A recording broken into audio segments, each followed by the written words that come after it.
Ángel campeón como papá campeón. Bueno, ya. Bien.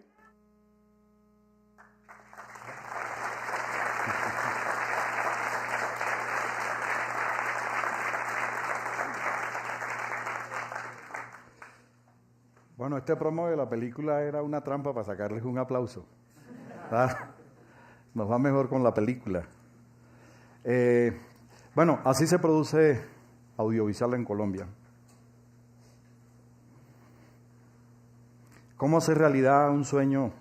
Esta película, Ángel de mi vida, un sueño que nació hace 30 años. Sí, nació hace 30 años y hoy vamos a saber cómo se hizo en realidad. Se los voy a contar en 3 actos, al estilo aristotélico que muy bien utilizó William Shakespeare. Primer acto, cómo nació ese sueño de hacer cine. Segundo acto, cómo se logra tener éxito en televisión siendo diferente. Y tercer acto, cómo se hizo esta película. Y epílogo final, entre preguntas y respuestas. Ahí le toca a ustedes. Pueden mirar bien esta foto. ¿Ven ese niño que está ahí? El que está mirando para otro lado. Ese que está distraído, observando para otro lado. Pues bien. Como ese niño, escena 1, casa humilde, Santa Marta, exterior día. Esto se los voy a contar como un guión, por escenas. ¿Cómo hizo ese niño que ustedes ven ahí para llegar hasta aquí, a este escenario y contarles esta historia? Cuando las posibilidades eran realmente de fracasar. Sí, de fracasar en el intento. Pues ese niño soy yo, el de blanco. Ese. Era el octavo de 11 hermanos que vivía en un barrio de invasión, en una casa de tablas y calles destapadas, ¿ya? Y que su papá llevaba el sustento a la casa manejando un carro de mula, vendiendo carbón o vendiendo petróleo. Esa era una escena muy bonita, se parecía mucho como al ladrón de bicicletas, ¿verdad? Mi papá trabajaba en la noche, cogía la madera, la picaba, la ponía entre arenas, la quemaba y al día siguiente pues salía en el carro de mula a vender ese carbón y a vender el petróleo, ¿verdad? Lo hago simple y llanamente con un propósito, trabajando más que los demás, practicando, arriesgando, siempre con las frases que se fueron depositando en mi cerebro, ¿verdad? Y esas eran, pues el que lava platos rompe platos, algún día tenía que pasar algo, ¿verdad? El que hace las cosas bien, pues le va bien. No basta con ser bueno, hay que ir más lejos. Ok, escena 2, Eureka. Esto quiero ser, Santa Marta, exterior, día. Eureka, eso que yo quiero ser en mi vida, eso que le dio rumbo a mi corazón, eso que se depositó ahí, lo logré un día que apareció en mi barrio un grupo de teatro y vi por primera vez una obra de teatro. Y yo quería ser como esos actores y recitar esos parlamentos. Así como al estilo de la época, ¿no? Cada edad tiene su pecado capital. A los 20 padecía a los 20 padecía de lujuria, a los 30 la ira y a los 40 la soberbia. Y ahora a mis 50 corridos y antes que me llegue la avaricia, bendita sea esta gula que me libra de tantos males y a la que le debo tantos bienes. Pues bien, ese estilo de la época que era muy bonito, para mí fue muy importante. Y también fue la vez que vi la primera película en el cine de mi barrio, un cine a cielo abierto. Yo me asomé por primera vez por la endija de la puerta del cine y veía la película, pero no la veía completa, veía un pedacito, no tenía para pagar la entrada, pues me subí a la montaña que quedaba detrás de ese teatro, un teatro que desde las 4 de la tarde ponían rancheras y llamaban a la gente para que vinieran a vespertina y noche. Y desde allá de la montaña yo veía la pantalla completa. Eso sí, no escuchaba los diálogos, pero me los imaginaba. Y ahí, entonces pensé que algún día yo haría esa película. Escena 3, el camino, solo, exterior día. Hacer teatro en casa, con los amigos. Pero eso es una cosa difícil porque no todos entienden que para lograr la meta hay que trabajar duro. Sí. Y ahí se instalaron esas otras frases. Si del cielo te caen limones, pues haz limonada. Si no puedes manejar el grupo, crea un monólogo y actúa solo. Si no hay libreto, pues escríbelo. Y si no manejas la voz, la locución es perfecta. Escena 4, Bogotá, el muro, las barreras, exterior día. Ese objetivo tiene muchos tropiezos, muchas barreras. Sí, muchas barreras que pasar. Y la primera barrera soy yo mismo. Porque no sé qué hacer con mi vida, no estoy seguro. El cine no es una cosa seria y el teatro menos. Pues entonces me decido por carreras que son más formales, ¿no? Busco estudiar medicina, arquitectura, ingeniería, cualquier otra carrera menos entrarme en el cine o en el teatro. Y entonces la Universidad Nacional, pues no era fácil que yo entrara, pues no era un estudiante regular, no era uno de los mejores. No pude entrar a medicina, pero con el esfuerzo y con las ganas logré meterme de asistente a estudiar medicina los primeros semestres. Y ahí ocurrió lo más importante en mi vida. Ahí encontré definir mi vida. Porque entre el camino de mi casa, la residencia estudiantil y la Universidad Nacional, había un teatro. Yo pasaba todos los días. Yo era bastante callado, realmente no me salía una palabra. De verdad tenía unos toques un poco, sin ofender a nadie, pero un poco autista. Realmente era callado, a mí no se me escuchaba una palabra. ¿Ya? Decidí entrar a ese teatro y ahí empezó mi carrera profesional. ¿Ya? Porque aprendí un camino de cómo vencer la adversidad. Centro de expresión teatral, sí, efectivamente. Y ahí empezó mi vida, ¿sabes? Porque ese día, en el a ese centro de expresión teatral entré y empecé esa carrera que fue, 1, atendiendo la recepción, 2, vendiendo los tintos, 3, atendiendo la boletería cuando entraban, y 4, actuando. ¿Sí? Y también después vino ese gran momento. Escena 5, Bogotá, televisión interior día, la gran oportunidad, y llega el casting de Caracol para buscar un actor joven, costeño, atlético, y mejor si tiene cercanía con Carlos Vives, y llega el éxito, Gallito Ramírez, con Carlos Vives y Margarita Rosa de Francisco. Reafirmo esa frase que se depositaba en mi cerebro: el que hace las cosas bien, todo le va bien. Con ese dinero monto negocios, venta de ropa usada, alquiler de videos, y estudio teatro en la Escuela Nacional de Arte Dramático. Y ahí voy en busca de Romeo, en Romeo y Julieta. En el Teatro Popular de Bogotá, Jorge Ali Triana necesitaba un actor, y empezó el casting. Yo tenía todo en contra realmente, porque había que recitar Shakespeare. Y como un joven que no sabía vocalizar, que era costeño, podría recitar Shakespeare, pues eso era imposible. Y ahí me tocaba competir con varios compañeros míos que realmente tenían un talento innato. Eran de verdad con una capacidad impresionante. Yo tenía algo de Romeo, de verdad, pero no lo tenía todo.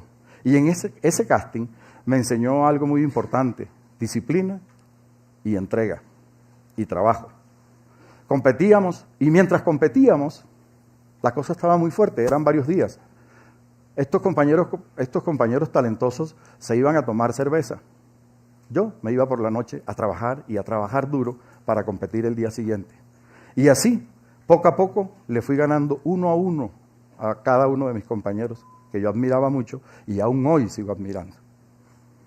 Entendí que a veces tu talento es una gran fortuna, pero también es tu peor enemigo. Que el talento te sabotea, y esos compañeros se confiaron, y el que estaba de último en la fila pues terminó de primero. Porque la suerte no es más que estar preparado para el momento, porque si no, es mala suerte. Ahí estaban esas palabras tan fundamentales: disciplina, voluntad y decisión. No te des por vencido. Bueno, escena 6, Bogotá, televisión, teatro, interior día. Manejo del éxito, crecimiento, perfección, consolidación. La vida profesional sigue y llegan nuevas producciones: Caballo Viejo, protagonista con Carlos Muñoz, Silvia de Dios. Pero, como todo lo que sube, baja, yo no era la excepción y estoy de vuelta completamente desnudo en el piso, sin nada, sin trabajo. Y después viene Bogotá, televisión, teatro, Doña Flor y sus dos maridos. Llega ese gran momento, el casting era con Amparo Grisales, Carlos Muñoz, Fanny Mique y en el Teatro Nacional. Y ya llegó el crecimiento, poniendo en práctica todo lo aprendido hasta ahora, y estoy completamente desnudo en el escenario, como lo ven ahí. Así, todo fluye. Pero nuevamente el estribillo, todo lo que sube, baja. Y otra vez me quedo sin trabajo. Quedo sin absolutamente nada. Bueno, y después viene algo que para mí fue muy importante, porque mataron a Betty, si era tan buena muchacha, que era con Consuelo Luzardo, Teresa Gutiérrez, Delfina Guido, Julio Jiménez, tal vez uno de los más grandes escritores de este país. Y el estribillo vuelve y se repite. Todo lo que sube, baja. Y otra vez en el pavimento. Si quieres resultados diferentes, pues hazlos diferentes. Tal vez el camino está siguiendo otra ruta. Me visualizo como director. Me entreno autodidacta. Trabajo solo en mi casa, leo mucho, veo muchos videos.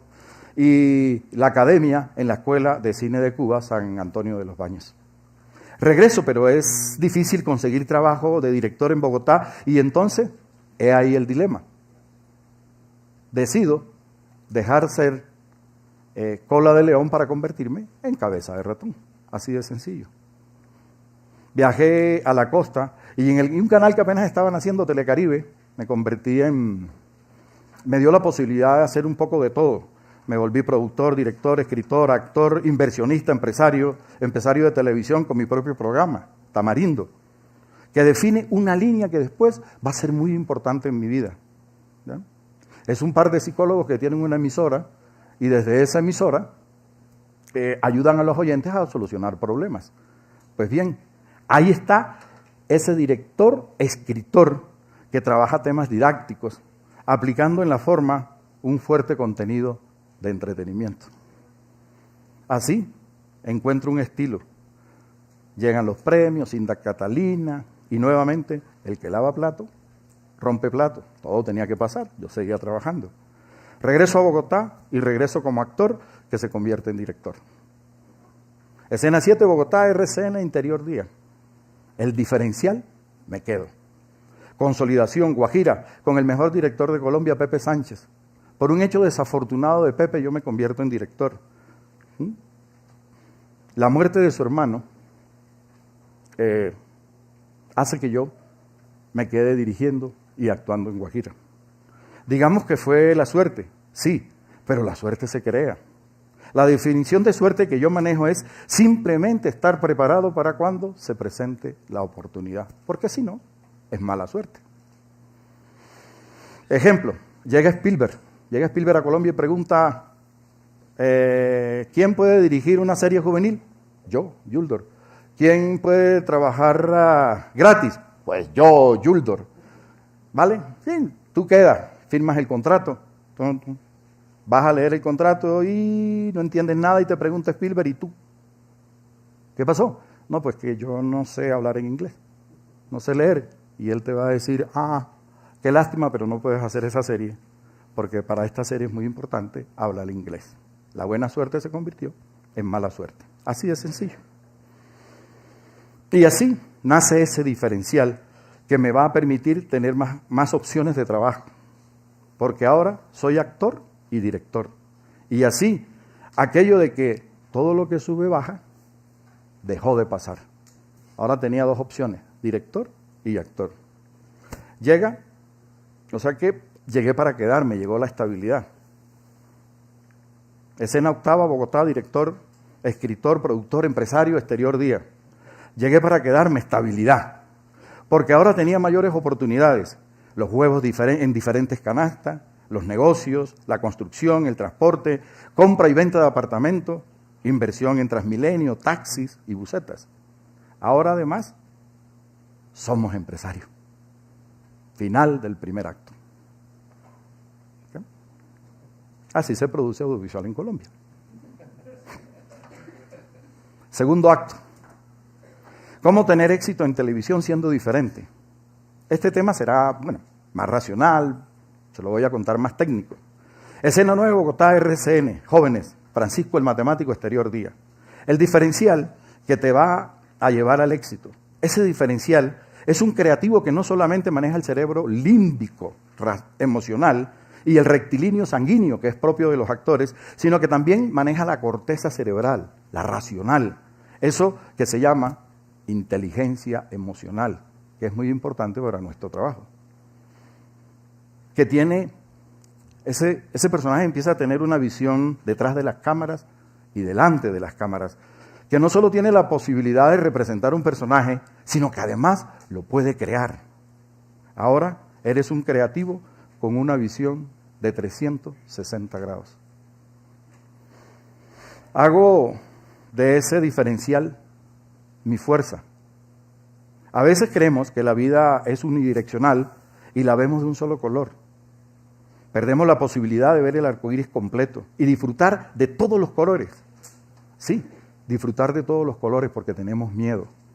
Miedo a la hoja en blanco, escritor. Miedo a ejercer autoridad, director. Miedo a hacer la cabeza y manejar todos los hilos creativos y de presupuesto de una producción, productor. Miedo de invertir y arriesgar en tu propia empresa, empresario. Porque el miedo nos termina comiendo a todos, ¿verdad? Bogotá, RCN, Jóvenes, Francisco el Matemático, Exterior Día. Después de la experiencia de Guajira como director, viene una gran oportunidad, Francisco el Matemático. Dirigir jóvenes y consolidar un contenido, consolidar un director que maneja o que trata contenido didáctico con temas como el aborto, las drogas, la relación entre los padres, maestros y la educación, pero con una fuerza en la forma, entretenimiento. Esa combinación hace que pongamos un punto más en lo diferente. Desde ahí logramos hacer una serie juvenil, primera en Colombia, Latinoamérica y aún en el mundo en otros idiomas. 1250 capítulos, de verdad, en horario prime. Es decir, que duramos 6 años al aire.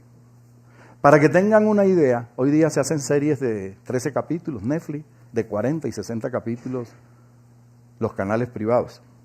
Y así llegaron otra vez los Indias Catalina y los premios en Los Ángeles, que es la meca de la televisión en los Estados Unidos.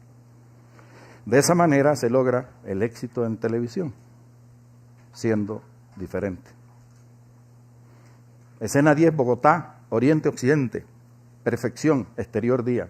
Pensamiento oriental, pensamiento occidental, la perfección.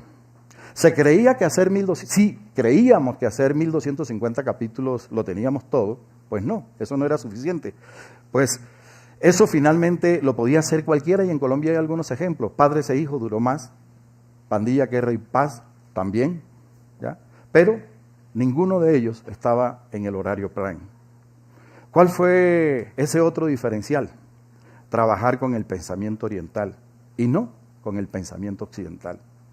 Ese pensamiento occidental que en diseño pasamos de lo rococó a lo lost, a lo minimalista y del clásico al art déco de un día para otro. Antes de conocer algo bien, ya está cambiando todo, ¿verdad?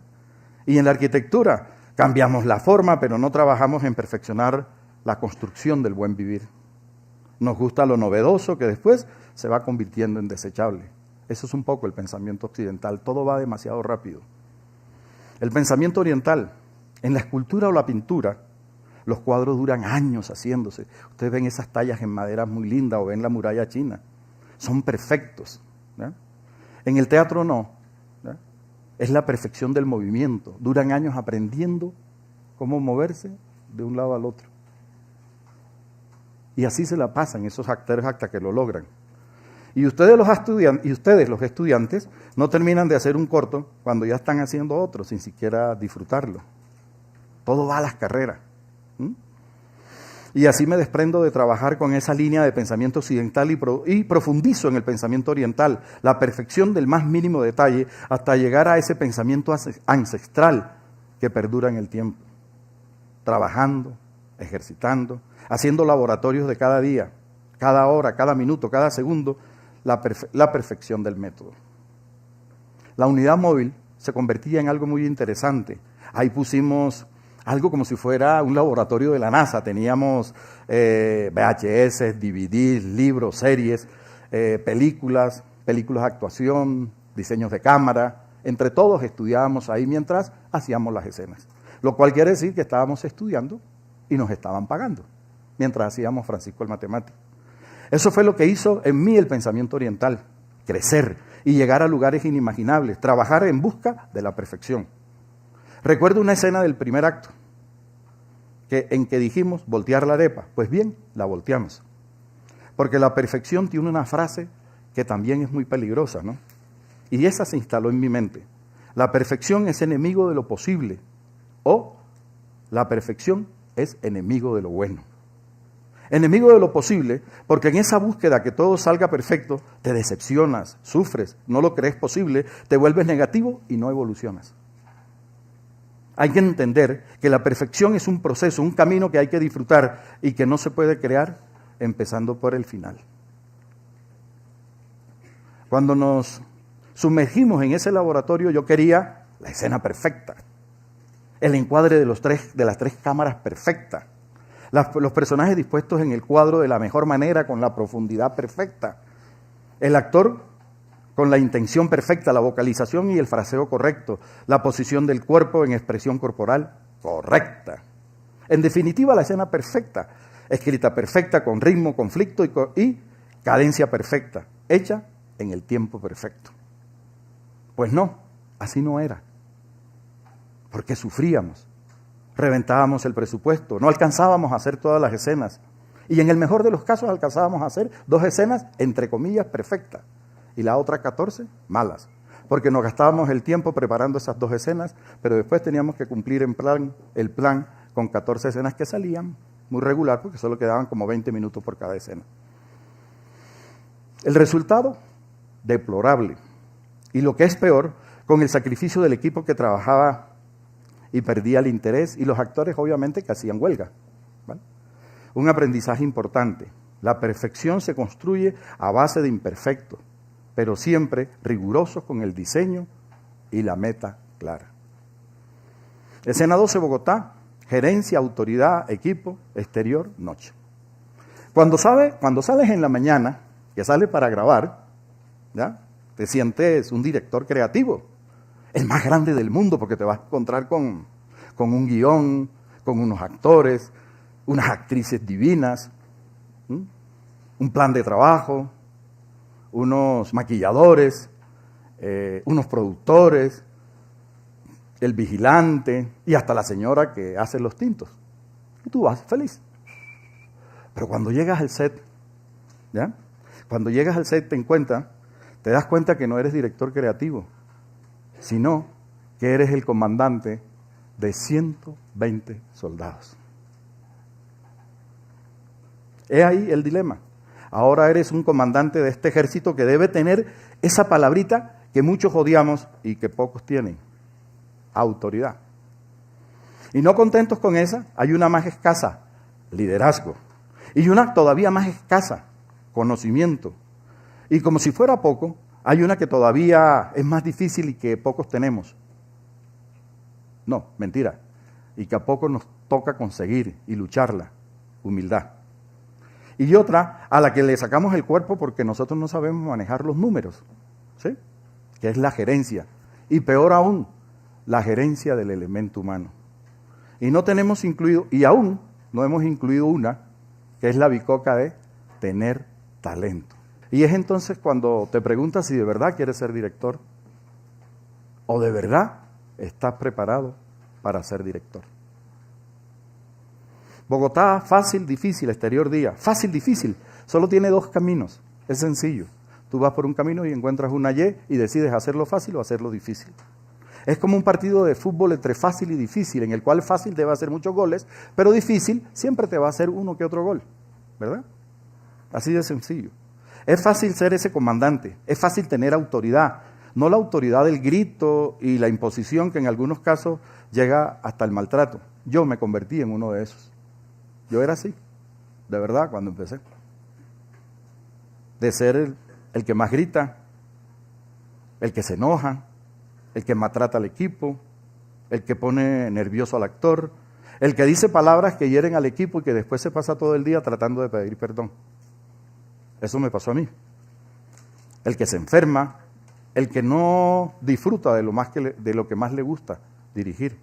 Y cuando ya está de verdad bastante enfermito, con hipertensión, sin tiempo para mi familia y sin que nadie me aguante, me llegó la iluminación divina, como un insight, el eureka. Empecé a sentirme feliz. Entonces me dije, pues yo no voy a sufrir más, ¿sí?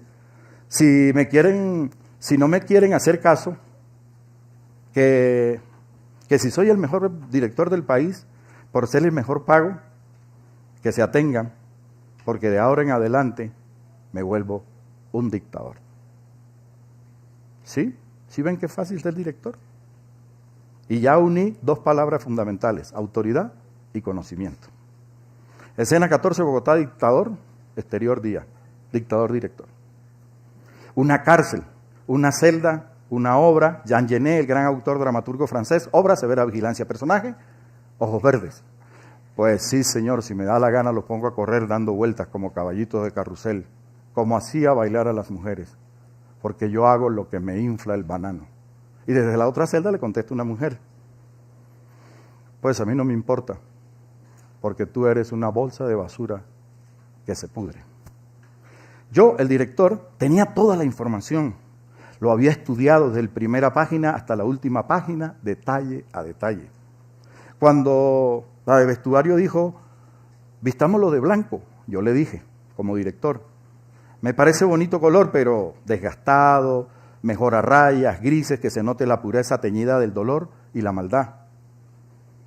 Y la de maquillaje dijo, pues hagámosle una cortada en la cara para que se vea esa violencia de él. Y yo le dije, no, mantengamos la cicatriz. Me parece buena idea la cicatriz, pero hagámosela en el hombro, en ese músculo donde tiene tallada la cara de la mujer que acabamos de escuchar. Y así sabemos que la ama, pero es la única que le permitiría decirle eso. ¿Okay? Así nació el director dictador. Y esa dictadura la llamé la dictadura de la democracia. O la dictadura del conocimiento. Que no significa sino otra cosa. Yo como director debía estar más preparado que todos y crear un diálogo creativo y democrático en que combinábamos todas las ideas para ayudar a crecer o cambiar la mía. Y así de fácil, desaparecieron los gritos, las palabras hirientes, para entrar en un diálogo constructivo y llegar a la alegría de hacer lo que más nos gusta, dirigir. Así de fácil es ser director, uniendo las palabras autoridad y conocimiento. Y junto a ella, o más bien, la autoridad que te da el conocimiento. ¿Sí? Y junto a ella es el liderazgo del que sabe lo que está haciendo y provoca que todos lo sigan. Y se ilumina en el set de grabación con la humildad de la democracia, de compartir las ideas y crecerlas entre todos. Así se gerencia un grupo humano, dejando hablar, escuchar, qué tienen que decir y que todos se sientan dueños de la serie, novela o película. Confiar en ti y en ellos, empoderarlos. Para la gerencia de grupo, me preparé con varios libros de liderazgo que no se encuentran en la dirección de cine, sino en las empresas. Gerencia de factor humano, cómo aprovechar mejor la capacidad de tu equipo, siempre descubre los por qué antes de gritar, sé claro con tus ideas antes de juzgar a tu equipo de trabajo. Buscando fuera de la biblioteca, encontré esa respuesta. Ahora lo más fácil será, ¿tengo talento? Una pregunta también fácil de encontrar respuesta. Porque, ¿qué es talento? Una definición fácil, ¿sí? No compleja, nada. Es simplemente hacer fácil algo. Talento no es más que hacer fácil algo. El señor que sabe embolar zapato, enventunar zapato y lo deja bien brillantico, tiene talento para eso.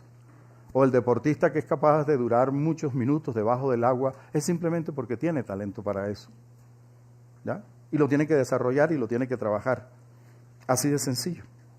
Ahora bien, ¿recuerdan una de las escenas del primer acto, el casting de Romeo y Julieta?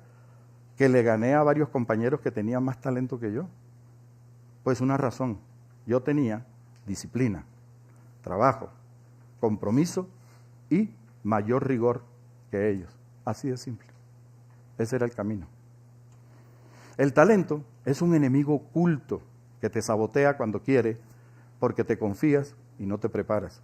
Así te conviertes en uno de los mejores directores de series juveniles en el país, el director mejor pago de Colombia, con el récord de 6 años al aire en el horario prime. Y todo así de fácil. Solo hay que tener claridad. Y entonces después viene México, Argentina, Miami, hospital, interior, noche, escena 15. México, la meca del cine que yo quería, la meca del cine y la televisión que yo quería conocer. Así de fácil, un buen contrato con un pago que era el triple de lo que podía ganar en Colombia, ¿ya? Y ahí me zambullí a estudiar la televisión mexicana y terminé produciendo Contrato de Amor, una novela en TV Azteca. Realmente fue fácil encargarme de esa novela porque cuando empezó tenía 2.2 de rating y la llevé a 13.5 de rating, o sea, lo cual indica un crecimiento del 700% y me ubico en una posición muy importante en la cual me permitió dirigir, escribir y conducir al equipo. Iniciando el camino, ya nadie lo para. Viene la alianza de canales Disney, TV Azteca, Vista Producciones y yo de productor adjunto, el que unifica los criterios artísticos y de talento de una producción hecha en Colombia para México. Un nuevo ensayo de coproducción, hacemos la adaptación de Grey's Anatomy. Y viene Nickelodeon, vuelta a la arepa, regreso a lo que más amo, trabajar con los jóvenes. Y para eso Nickelodeon pues es tal vez el canal más importante. Desde cero tomo el proyecto Grachi, que no era más que una historia de una niña que es una brujita mala, que se enamora de otro niño adolescente, ¿ya? Del cual también está enamorado otra niña, Matilda, que es una brujita malita. Y en ese triángulo duran 80 capítulos peleando uno con otra por el amor de ese niño. ¿Sí? Seguimos en México, lo logramos y nos convertimos en la serie juvenil más exitosa de Nickelodeon para Latinoamérica. Gracias a este éxito me envían a Argentina, la líder en series juveniles, y hacemos Sueña conmigo o Sueña que yo te canto para Nickelodeon, Televisa e Ilusión. Aquí llegué a buen puerto, metas cumplidas, es hora de dedicar tiempo para mi vida. Quiero autopensionarme, vida paralela. Pensión, tranquilidad, contemplación, felicidad, agenda en blanco, comprar tiempo para mí, interior día. ¿Recuerdan en el primer acto manejo de economía? El transporte, la construcción, alquiler de videos, venta de ropa usada. Esa es una vida paralela que yo siempre he llevado en mi corazón. Tenía 2 bancos, un banco en el bolsillo izquierdo que tenía que ver con mi espíritu y lo llenaba de amor y de cosas muy lindas para mí. Y tenía el bolsillo derecho, ese bolsillo derecho que solo pide plata, que era el material. Ese plan de la vida paralela la empecé a los 33 años y planeé retirarme a los 45 años autopensionado. Lo hice organizando algo que se llama Vivir para el Crédito. Y así aumenté mi capital, o mejor, multipliqué mi capital, viviendo del crédito. Si me invitan a otra charla, pues yo les puedo contar cómo se hace eso, ¿verdad? Es decir, meta cumplida, por el bolsillo derecho, no tener que preocuparse por el dinero. No trabajar para el dinero, sino que el dinero trabaje para ti. Esa sería una buena charla, ¿eh? Ahora, el más importante, el bolsillo izquierdo, el del corazón, el intangible. Todo nació con una frase, la agenda en blanco, que consistió en pasar de negro a blanco la agenda. Era así de sencillo. Yo me pasaba lunes, martes, miércoles, jueves, viernes y sábado y algunos domingos trabajando. Y como el banco de la derecha pedía dinero, yo dirigí talk show, yo José Gabriel, dirigí musicales, Esta Boca es Mía, transmisiones especiales de shows, premios TV y novelas, el Festival Vallenato, todo lo que caía en mis manos, con tal de que llegara dinero y la familia, o sea, el bolsillo derecho, un poquito de lado. Con empresa productora en Miami, Aisha Enterprise Producción, mientras reviso planos de construcción y diseño, dictaba clases de dirección en la Universidad Tadeo Lozano. No había tiempo para la salud, pero la familia No había tiempo para la salud, para la familia y tampoco para el amor. Empecé ganándome la tarde de los sábados, el sábado completo, no trabajo los domingos y así, ni el lunes, ni el martes, ni nada, hasta que terminé con toda la semana completa y el tiempo para mí. Y dejé de trabajar, pero no de producir. Ustedes preguntarán cómo se hace eso. Es sencillo, porque entendí que poder desayunar tranquilo en casa es productivo, porque hablar con los amigos es productivo, porque sentarme con mis 2 hijas, porque ahora tenía 2, es productivo. Que no todo aquello que se resume en un cheque a final de mes es productivo, que la vida tiene más colores, que la vida va más allá de un set de televisión, que la realidad siempre supera la ficción y por lo tanto debo construir mi final feliz, como lo construía en la ficción, en cada capítulo, cada noche. Entender que no necesito los 30, 40, 50 millones de pesos cada mes para vivir, o los $50,000 fuera de Colombia, lejos de mi casa, para ser feliz. Que con que pague la luz, la salud, el colegio de mis hijas es suficiente. Y eso se logra con la 1/5 parte de cada uno de esos sueldos. Lo demás te lo da el cariño de los amigos, tus hermanos, tus papás, tus colegas, tus amores, tus hijas, el mar. Entender que el trabajo dignifica cuando estás joven, productivo, pero que de verdad que es un encarte, un problema cuando ya no eres tan joven. Así que ahora a organizar esa vida paralela. Camino a Santa Marta, el descanso merecido. ¿Recuerdan el camino que la lleva a la Y? Pues ya yo decidí y lo convertí de vuelta en el camino de la felicidad. Simplemente vas por un camino, te encuentras con una Y y tú decides un camino que te lleva a la felicidad y un camino que te lleva a la infelicidad. Yo decidí el de los colores, que te lleva a la felicidad. Pues yo escogí esa de los colores. Con este cierre feliz termina el segundo acto y entramos al tercero y al final. Así se produce audiovisual en Colombia. Muy bien, Yuldor, muchas gracias. Un aplauso, por favor, para...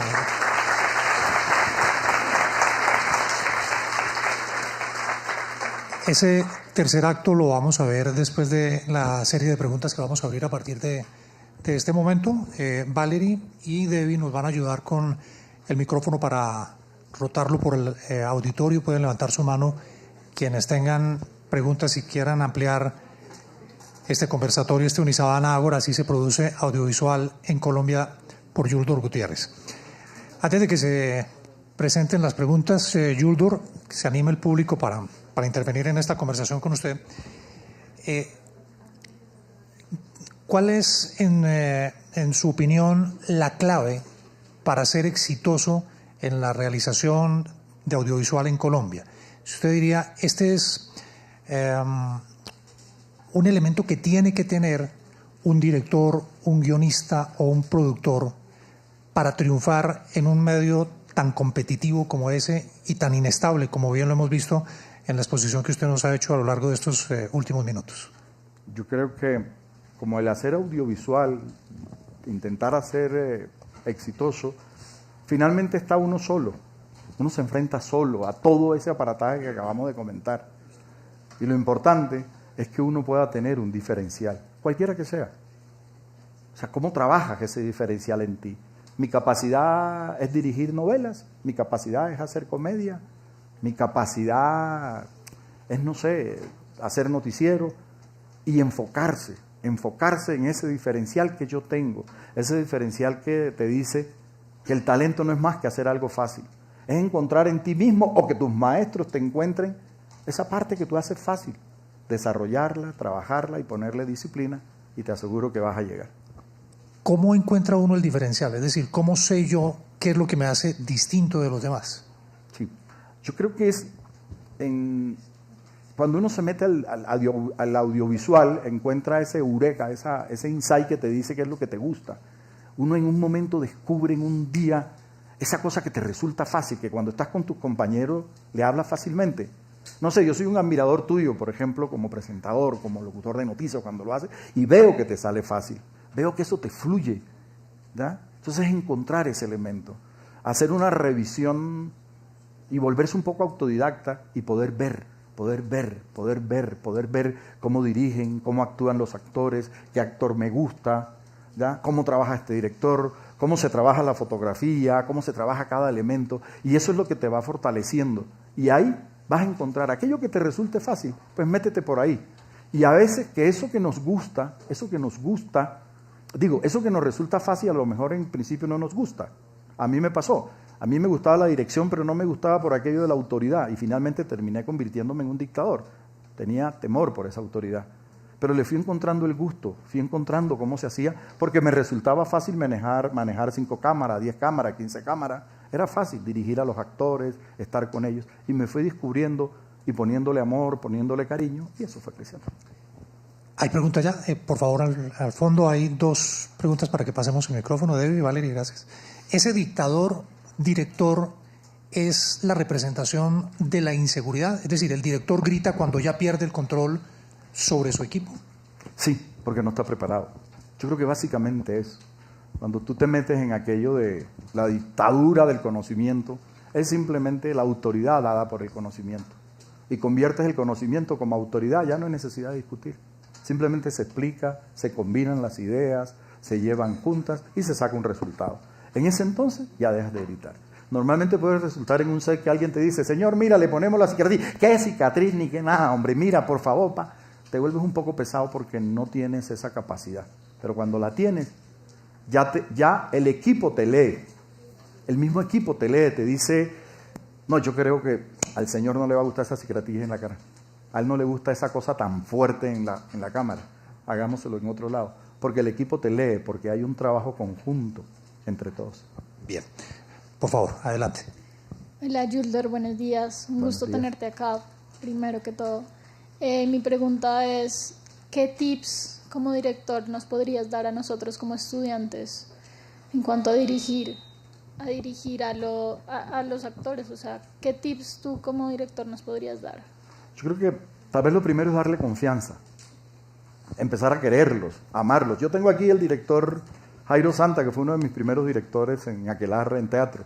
Y eso hizo conmigo. Yo era un costeño que no sabía hablar, que no sabía comportarme, toda la cosa, pero me llevó con mucho cariño y con mucha confianza. Y fui entrando en confianza hasta que fui creciendo. Y me llevó un poco de la mano. Tal vez ese es el primer elemento importante. Lo otro, tener mucho conocimiento, saber cómo es el personaje, para dónde va ese personaje. Lo otro es buscar fuera de la biblioteca de los directores. No todo se encuentra ahí, hay que buscar por fuera. Porque un director tiene que saber primero qué decir para después ser director. Alguien decía que, hombre, no te metas a estudiar cine, no te metas. Eso tiene unas cosas técnicas con las que vas a aprender. Primero, aprende qué decir. ¿Qué quieres decir? Cuando tú sepas qué quieres decir con esta escena, qué quieres lograr con esta escena, se lo vas a poder decir al actor. Eso es muy importante porque eso te va a dar seguridad. Ya la otra parte técnica, tienes un equipo de gente que está contigo, tienes un director de cámara, tienes un director de fotografía, tienes gente que tú vas conduciendo hacia donde quieres. Tú hablabas antes de que para ser exitoso en la televisión hay que ser diferente. Entonces, ¿cómo puedo ser diferente y exitoso cuando ya hay como fórmulas marcadas en lo que se presenta en la televisión nacional? Es combinándolas. O sea, siempre se va a encontrar una ruta distinta, ¿ya? Yo puedo ser diferente en la medida que hago series de narcos, ¿verdad? Que está de moda, todos quieren series de narcos. Siempre hay sangre por todos lados. Pero a lo mejor yo puedo trabajar serie de narcos buscándole un hilo didáctico, un hilo de enseñanza, un hilo que conduzca hacia algún lado. Eso te convierte en un diferencial. Hoy día que las series de narcos no dan absolutamente nada. Y yo las veo y me gustan y las estudio además. Pero uno ve, no sé, Suburra y esto es tenga, ¿sí? Eso es dele y dele y dele. Y de repente uno encuentra ahí un camino diferente. O de repente construyes personajes de una manera diferente, ¿ya? Desde donde ese joven que no tenía posibilidades llega a convertirse en este alto narco. Pero lo trabajas con seriedad, no como un método para convertirlo en un héroe, sino demostrando dónde nace y de qué manera nace eso. Ahí va uno encontrando esos diferenciales, esa línea distinta que tiene que ver con lo que se hace hoy día. ¿Más preguntas? Pueden levantar la mano, por favor, quien tenga preguntas acá. ¿Y alguien más? entre tanto, mientras llega el micrófono allí, Yuldur, un tema que de pronto no se tocó en la presentación tuya, tiene que ver con lo que está pasando en el medio actualmente, digamos, la transformación del negocio del audiovisual y de la televisión en Colombia.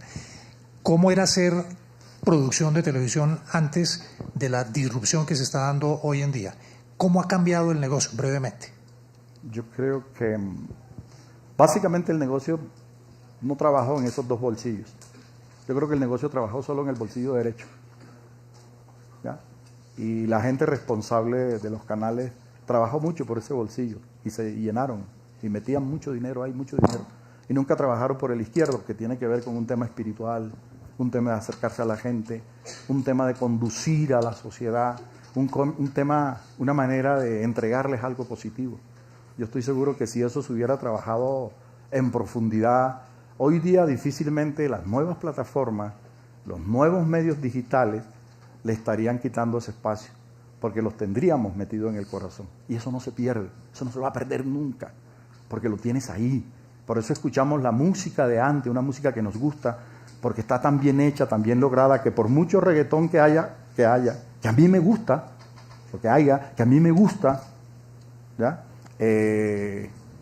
Siempre recurro a esa otra música que tiene otros elementos, por mucho que llegue. Yo creo que se descuidó un poco eso, y creo que la manera de volver a encontrar el camino es hacer de esa televisión que estamos haciendo, encontrar nuevos valores, poder acercarse un poco más a la gente.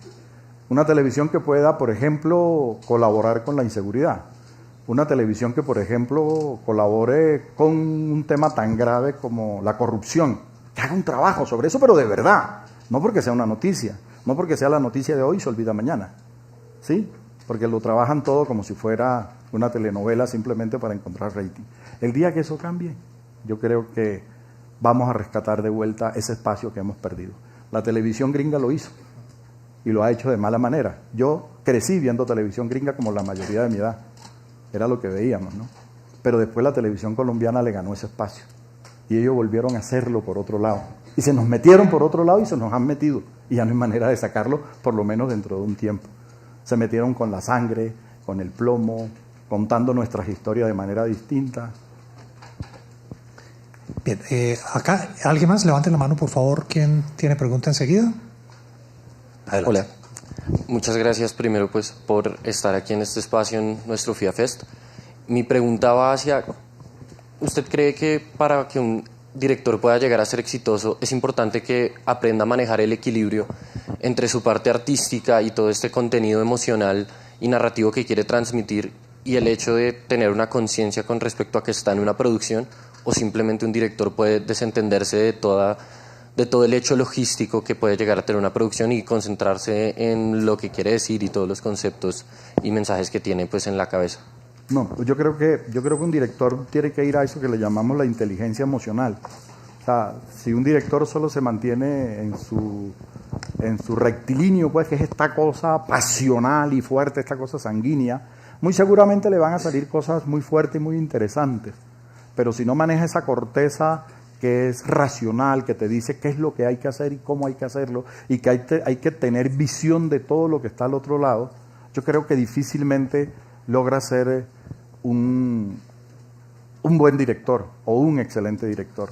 Seguramente el que se va por esa vía rectilínea va a llegar hasta algún punto, y lo va a hacer bien seguramente, porque es pasional, porque encuentra una intensidad en lo que está haciendo, pero si no maneja esa otra parte difícilmente podrá crecer, porque ese crecimiento está en tener esa visión de los 360 grados. No quiere decir que tengas que ser el más duro en gerencia, no. Pero tienes que saber controlar un equipo. En el caso de una película vale 3.000 millones de pesos, empieza por ahí. Entonces hay que saber qué hago con ese presupuesto para no reventarlos a todos. Un tema que tocó Yuldur en la presentación que me llama la atención también es, o lo acaba de mencionar en una respuesta anterior, Yuldur, es el de las temáticas, es decir, cómo encontrar, alinearse con su audiencia para saber esto le puede interesar a la gente. Este tipo de contenidos van a tener consumo o no van a tener consumo.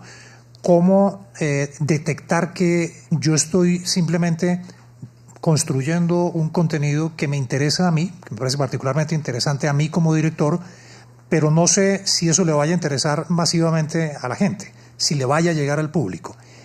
¿Cuáles podrían ser las claves para detectar estos son buenos temas para comunicarle a la gente, para hacer películas, para hacer contenidos sobre esto? ¿Cómo conseguir ese feeling con el público en materia de contenidos? Okay, yo creo que a nosotros nos pasó algo en El Matemático, que fue como mi mayor ejemplo. Sí.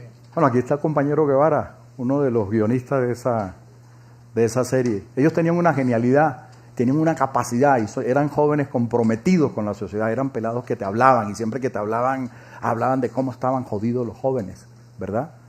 Que había que hacer algo por ellos, que había que trabajar por ellos. ¿Listo? Y eso lo hacía todo el mundo, se hacía en todas las rutas, ¿ya? ¿Qué implementamos ahí? ¿Ya? Fue a ese contenido, que miren, es el aborto es algo que te da rating aquí y en cualquier parte, ¿verdad? La pelea entre padres y hijos y padres es algo que también te da rating. La sangre, las drogas, es algo que te da rating, ¿ya? Vale, pero ¿cómo se mantiene en el tiempo? ¿Cómo se puede mantener hasta allá? Es coger ese contenido didáctico y volverlo a entretenimiento.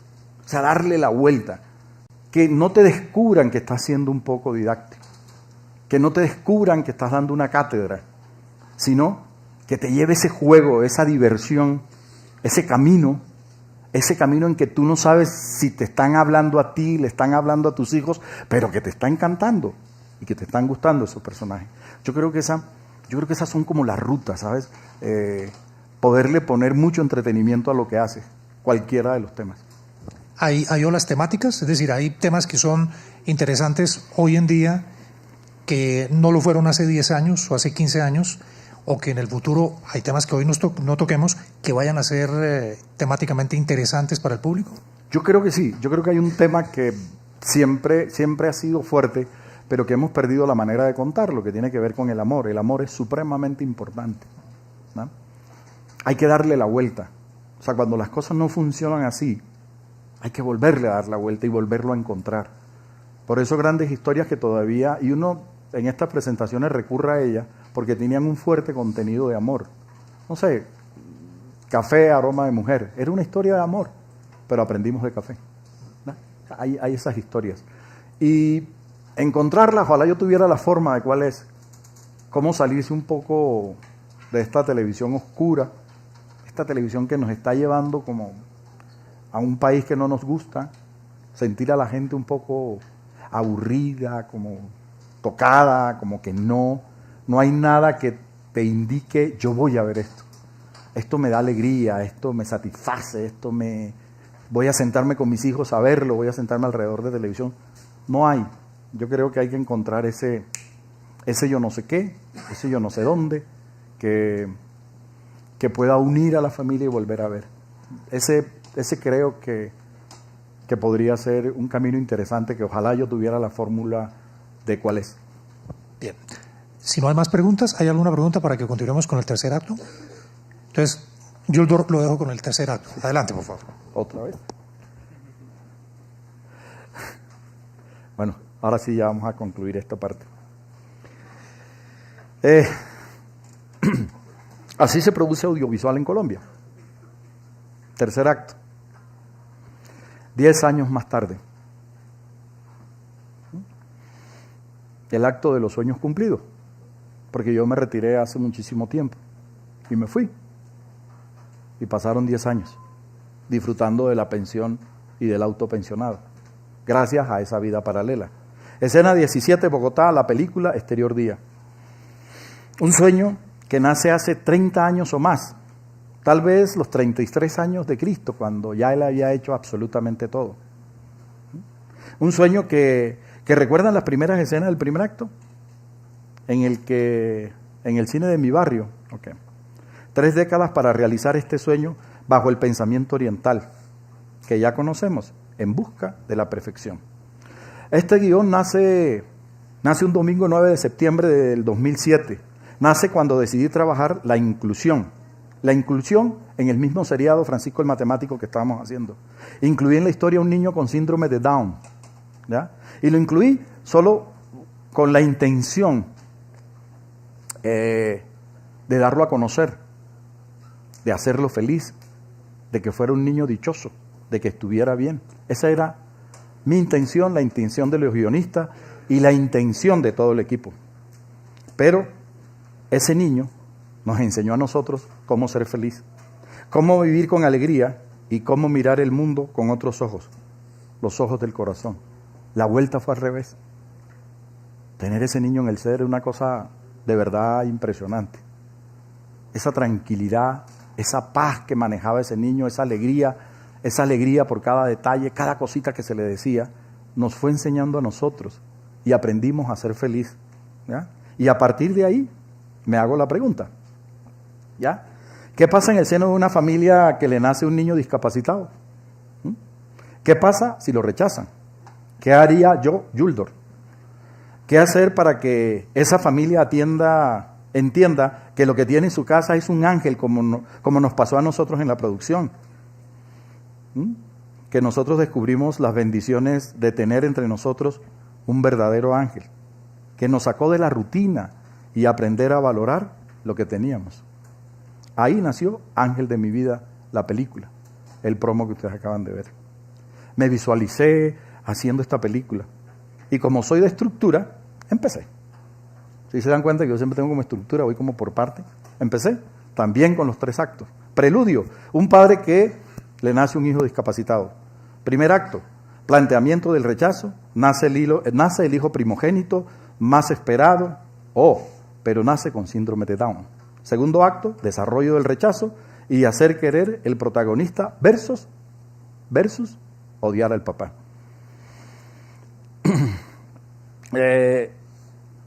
Final del segundo acto, punto de giro.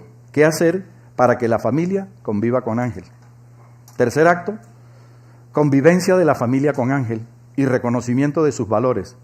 Pasa de ser un discapacitado a un verdadero ángel. Ahora que lo quiero, ocurre un segundo giro que hace que Ángel no pueda cumplir su sueño. Sacrificio del papá. Redención para hacerle cumplir ese sueño. Final del tercer acto. El papá sacrifica su vida por cumplir el sueño de su hijo a quien no amaba. Final de la película, trágico. Pero hay una fórmula que tiene doble final, ¿verdad? Segundo final, el padre revive. Epílogo, la familia se abraza y termina la película. Esa es la estructura del guión. 19. Esa película no fue siempre así, ¿saben? El objetivo estaba por fuera. El objetivo, el ego, la prepotencia. La taquilla en Colombia no funciona, por lo tanto, pues recurramos al Star System de Hollywood, ¿ya? Y pongamos de protagonista a Carlos Vives y Margarita Rosa de Francisco, con Vicky Hernández.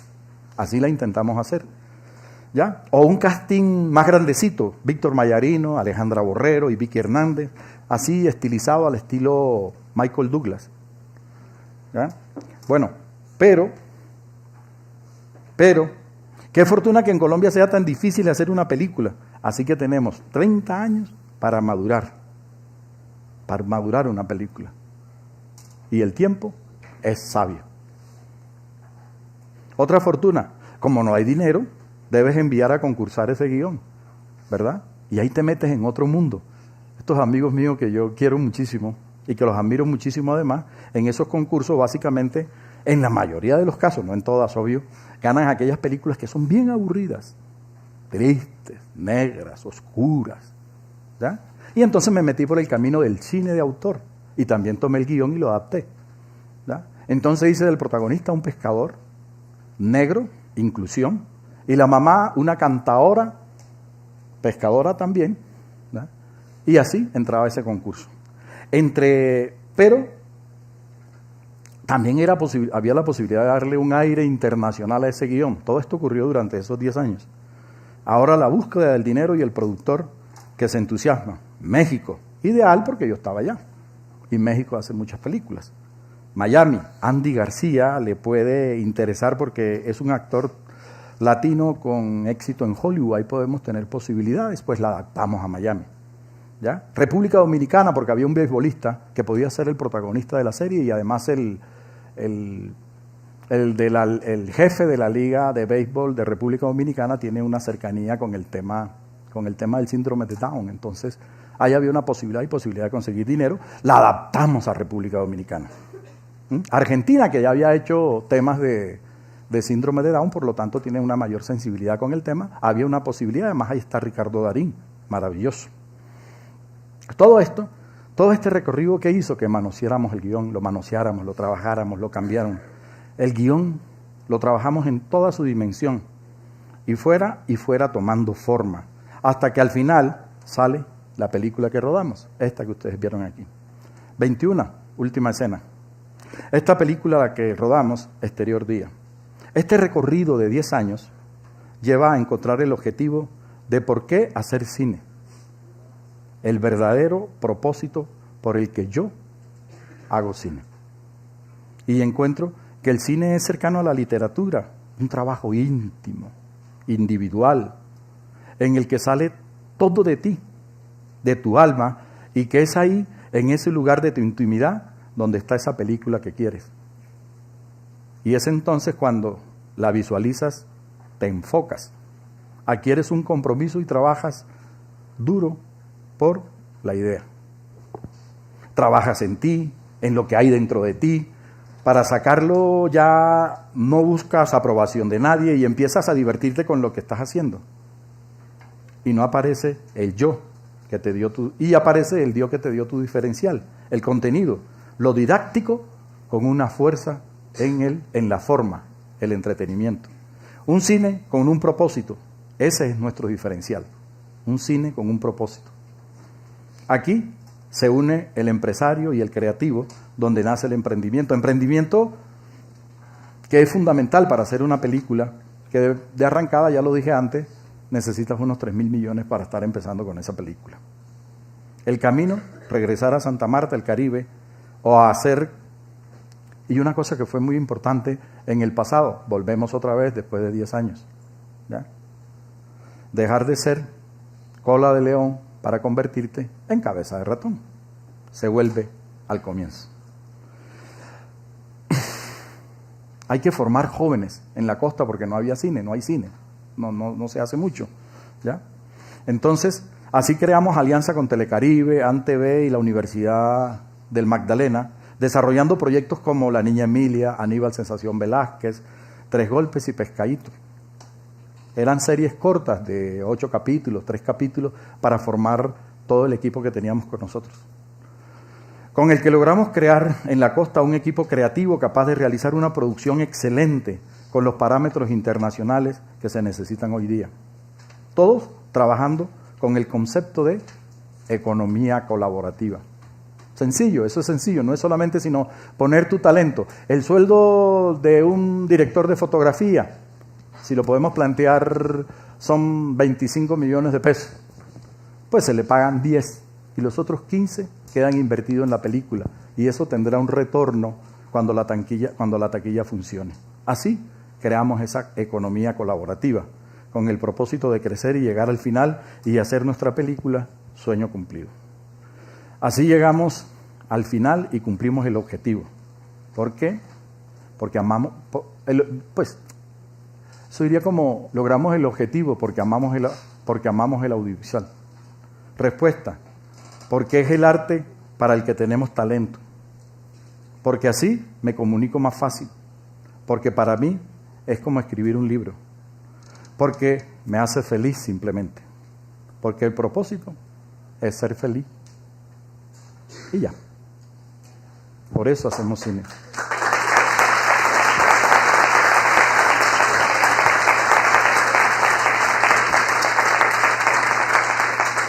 Bueno, ahora el epílogo que le toca entre ustedes y yo. Igual como hacía Shakespeare, en primer acto, segundo acto, él siempre tenía un epílogo que no era más que al final de Romeo y Julieta salía un conde y explicaba más o menos lo que había pasado antes, ¿ya? Y ese conde nos hacía entender que Romeo y Julieta murieron, no por amor, sino para que ese amor siempre existiera. Eso es lo que vamos a hacer aquí y de eso depende el final de esta charla. Okay. ¿Listo? Muy bien, Yuldur, muchas gracias. Por favor, de nuevo un aplauso para...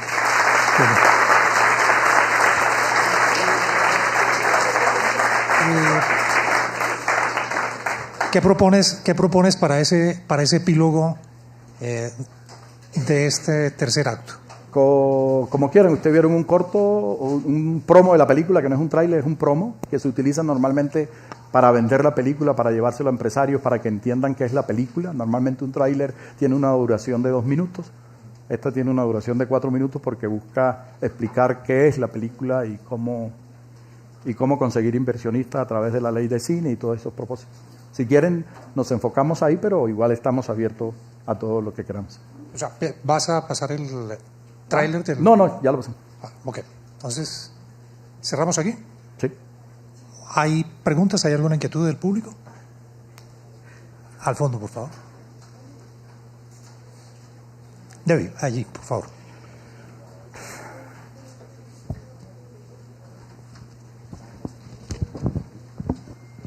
Mientras llega el micrófono acá, agradecemos al Departamento de Audiovisual y Multimedia, que ha sido el encargado, en el marco del FIA Fest, de la realización de este Unisabana Ágora. El próximo Unisabana Ágora será el 10 de mayo, aquí en este mismo auditorio, y va a estar a cargo del Departamento de Gestión de la Facultad de Comunicación. Adelante, por favor. Tú nos hablas de economía colaborativa. Me gustaría saber, para esta película que realizaste, este tráiler que nos mostraste, ¿cómo lo lograste hacer? Ok. Nosotros, si bien digo yo que para una película se necesitan unos 3.000 millones de pesos, porque tiene que ver con promoción, postproducción y todo lo que fuera, trabajamos la primera parte, que está incluida más o menos unos 700 millones de pesos. Trabajamos con esa base para lograr la primera etapa, que es la producción, solo hacer la película, el set nada más. En ese sentido, contratamos actores que participan de la película y que tienen un pago. Ese actor vale 15 millones de pesos, no le pagamos los 15 millones de pesos, sino 5 millones nada más. Pero esos 10 millones quedan pendientes para cuando la película tenga taquilla. Una vez la película tenga taquilla, él va a recibir esos 10 millones y aún más si la película es exitosa. Pero corre el riesgo que si no, simplemente se queda con una película y esos 5 millones. ¿Da? Entonces él queda siendo como dueño de la película durante todo ese proceso. Lo mismo ocurre con el director, con el guionista, con las niñas de maquillaje, que participan de manera diferente, porque a veces los pagos son un poco más bajos y hay gente que necesita vivir más del diario, entonces digamos que gana 5 pesos, ¿verdad? De esos 5 pesos no se le dan los 5 pesos, sino que se le dan 3 y quedan 2 pendientes para cuando entre la taquilla. Y no solamente esos 2, sino mucho más. Normalmente hay películas que entran, que la gente trabaja de esa manera, pero al final la película tiene mucha taquilla y nunca les llega un dinero, ¿ya? En este caso, a este grupo tiene la posibilidad de que se le revierta esa inversión del talento, que también lo cuantificamos. Por acá, la última pregunta, vamos a cerrar ya. Con respecto a la peli, el casting cuando se realiza, se decide de entrada buscar este actor principal que sea una persona con síndrome de Down, o se busca conseguir un actor y de caracterizarlo y formarlo de forma tal que represente a una persona con síndrome de Down, y por parte de dirección, ¿por qué se toma la decisión que se haya tomado? Y por parte de producción, pues, ¿qué dificultades y qué facilidades y ventajas da también la decisión que se haya tomado? Okay. Con esta película básicamente queríamos replicar el mismo caso que teníamos en El Matemático. A mí me encantó trabajar con un niño con síndrome de Down, con su mamá, con su papá y con sus amigos. Estaba tremendamente feliz. Y la intención era hacer esa película con ese camino. Buscar un niño, hicimos casting, buscamos varios niños con síndrome de Down, los encontramos. Pero, ya lo dije antes, como es tan difícil hacer una película, eso me permitió seguir trabajando, seguir madurando la idea. Y en el camino me encontré con algo que a mí no me gusta mucho cuando utilizas un niño con síndrome de Down. Me encantaría por el tema de la inclusión. Me encantaría, ¿ya? Pero también ocurre algo que no me gusta, que es como ponerlos en vitrina, ¿ya? Es como, mire qué bien, que mire qué bien lo hace, mire qué bien lo actuó, mire esto, mire lo otro. Y eso no me gusta mucho porque los quiero proteger. Eso me llevó a otra ruta, que fue buscar un actor, ¿ya?, que pudiera llegar a ese nivel, ¿ya?, que pudiera llegar a ese nivel de representarlo. Y eso se me convertía más en un hecho artístico, ¿ya?, de poder llevar a un actor a ese nivel. Esas fueron las rutas que me fueron llevando para encontrar ese momento, y se fue transformando desde ahí hasta encontrar un actor con esas posibilidades y poder jugar con él y salirme un poco de ese esquema que a veces puede ser un poco utilitario, de poner los niños a estar jugando ahí, e irme por un camino como I Am Sam, que es Champagne, o Mi Pie Izquierdo, que es este gran actor Yeley Lewis, ¿ok? O Forrest Gump, pues, que es Tom Hanks. Entonces decidí creativamente irme por esa ruta, pero partiendo del hecho de no exponer a los niños, no tenerlos ahí en un trote fuerte, largo. Esta película estaba planeada para 6 semanas, ¿ya? Y por temas de presupuesto y por la economía colaborativa, llegamos y la hicimos en 3 semanas. 3 semanas corriendo bajo ese sol de Santa Marta muy fuerte y sacándola durísimo, porque teníamos un presupuesto doble, como de 1.000 millones algo para las 6 semanas, y había que empezar a recortar hasta que llegamos a las 3 semanas. Esa es la ruta como director, pues. Y ojalá normalmente se tenga tiempo para pensarlo, porque uno a veces cree que el cine es una cosa, cogerla y hacerla. Yo tenía el dinero para hacerla cuando estaba más joven, afortunadamente no lo hice. El día que llegué miré una casa que quería comprar y tenía el guión, y dije, compro la casa, hago la película, compro la casa, hago la película, fracaso, me quedo sin dinero, no estoy preparado. Finalmente compré la casa y no hice la película. Eso es algo que hoy día lo agradezco muchísimo, porque maduré, porque crecí como director, crecí en lo que soy yo como director y cuál es la ruta, por lo menos que yo decido. Eso no significa que vaya a ser un gran director, pero sí por lo menos el camino que yo he decidido en la vida. Yuldur, muchísimas gracias, de verdad. Una mañana maravillosa. Muchas gracias a ustedes también por habernos acompañado.